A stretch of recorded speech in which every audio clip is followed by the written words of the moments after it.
అందరికీ నమస్కారం అండి. ఈరోజు చేపల బోజ్వారా పులుసు ఎలా చేయాలో చూద్దాం. మనకి చేపల బోజ్వారా అంటే మనకి కిరాణా షాప్లో కూడా ఇస్తారండి. ఇప్పుడు ఇవన్నీ నేను ఇంట్లో తీసుకున్నానండి. 5 ఒట్టిమిరపకాయలు, కొంచెం బగారా, పల్లీలు, పుట్నాలు, గసగసాలు, నువ్వులు, అలాగే కొంచెం జీలకర్ర, మెంతులు, ధనియాలు ఇవన్నీ నేను దోరగా వేయించుకున్నాను. అలాగే దీంట్లోకి నేను కొంచెం కొబ్బరి పొడిని కూడా వేయించుకొని కొద్దిగా చల్లారబెట్టుకున్నాను. ఇప్పుడు నేను 2 ఉల్లిపాయలు తీసుకొని దోరగా వేయించుకుంటున్నాను. కొంచెం ఆయిల్ పోసుకొని బ్రౌన్ కలర్ వచ్చేంత వరకు మంచిగా వేయించుకోవాలి. ఇలా వేయించుకున్న దాన్ని మనము కొద్దిగా చల్లారనివ్వాలండి. ఇప్పుడు నేను వేయించి పెట్టుకున్న బోజ్వారా ఉంది కదా, అంతా మిక్సీ పట్టుకున్నాను. దీంట్లోనే ఆనియన్స్ వేసేసి కొన్ని వాటర్ పోసేసి నేను ఇప్పుడు దీన్ని పేస్ట్ చేసుకున్నాను.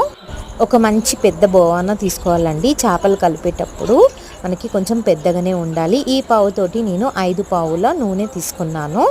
ఇప్పుడు దీంట్లో జీలకర్ర ఆవాలు, అలాగే బగారాకు ఒట్టిమిరపకాయలు వేసేస్తున్నాను. అవి కొద్దిగా వేగనివ్వాలి. ఇప్పుడు నేను ఒక చింతపండు నానబెట్టుకున్నాను, అది పిసికి దీంట్లో పోసేసుకున్నాను. మంచిగా మసిలిన తర్వాత దీంట్లో ఇప్పుడు కారం, పసుపు, ఉప్పు, అల్లం వెల్లుల్లి పేస్ట్ వేసి మంచిగా కలుపుకోవాలండి. ఇప్పుడు దీంట్లో కలుపుకున్న తర్వాత కొద్దిగా మసిలిన తర్వాత మనం దీంట్లో బోజ్వారా మంచిగా మిక్సీ పట్టుకున్న బోజ్వారా దీంట్లో వేసేసేయాలి.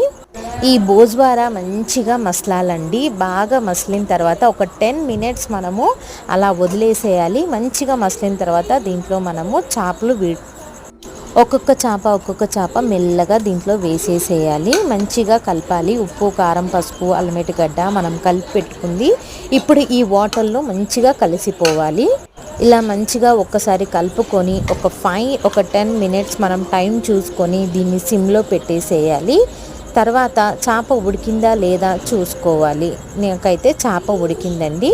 నేను కడాయిలో నేను చూపించిన పావుతో 3 పావులు కానీ 4 పావులు కానీ ఆయిల్ బాగా వేడి చేసుకొని ఇలా పైన పోసేసుకోవాలి. ఎప్పుడైతే మనం ఇలా చేపల్లో నూనె పోసేసుకుంటామో అప్పుడే మనకి కౌసు వాసన అనేది ఉండదు. చేపల కూర రెడీ.